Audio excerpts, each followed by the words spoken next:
and welcome back to the Osteo and Physio YouTube channel. So today's question we are answering is, if I'm working out and doing all of this exercise, why am I getting injured and why am I having pain?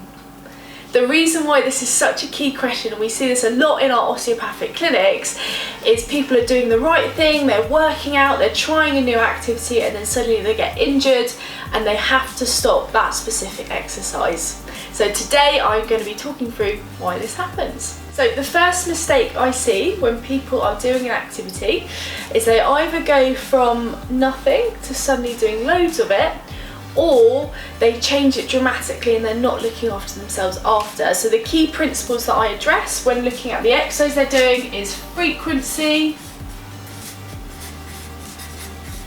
duration, and intensity. Because sometimes you can almost have too much of a good thing. So if, for example, let's take running, okay? You've just started running. If you've decided that you want to run 7 days a week, and that during that time, every time you run, you're doing between 5 to 10k, and then as you're doing it, you're starting to increase that intensity, so you're going harder and trying to go for longer each time, you get to a point where you're not allowing your body to recover and you're not allowing your body to reset. And this is a real common mistake that I find, is people find an activity they love, they do it too much and then they get injured. So what you find is you start here, you start with the running, and then as you're loving it, you're increasing everything, and you get to a point where suddenly you get knee pain or suddenly your hip hurts, and all it is you're taking your body to that max point and you're not doing it gradually, you're not giving yourself rest days, and you push it to the max. So it's only a matter of time that pain and issues start to occur. Obviously your technique comes into play, but if we're just purely looking at that activity, too much of it can cause a problem. So the two things that can help in this situation: one, doing it gradually like we said, but also involving the happy triad analogy. So the happy triad analogy is a concept that I use to help people prevent injury and continue to enjoy exercise.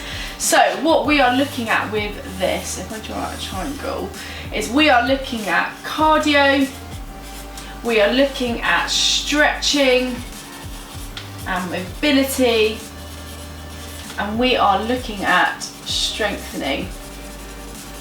And what we find is when we chat to people about their exercise routine and they're wondering why they've got injured, they're normally doing two of the three. So they're either doing running and yoga, but they're not strengthening around the body. They're either doing a lot of strength-based training, and obviously they're stretching but they're not hitting the cardio, and you get the idea. So they tend to be doing two of the three things. If you break it back down and you do your cardio and your stretching and moving through the body and your strengthening, you significantly reduce your risk of injury. So if we take running for example, if you're scheduling in 2 to 3 rest days a week, but you're running, and then after your run you're moving through the body, particularly hips, knee and ankle, and you're stretching through those joints to prevent that resting tension, and then you're then strengthening around the knee and the hip and the pelvic muscles, you're increasing your endurance, you're increasing the enjoyment when you're running, so you're less likely to be injured, and also you're reducing any issues occurring within the joints or around the muscles that could stop you from exercising. So think of the happy triad. Are you hitting your cardio? Are you hitting strength training? And are you stretching and moving through the body?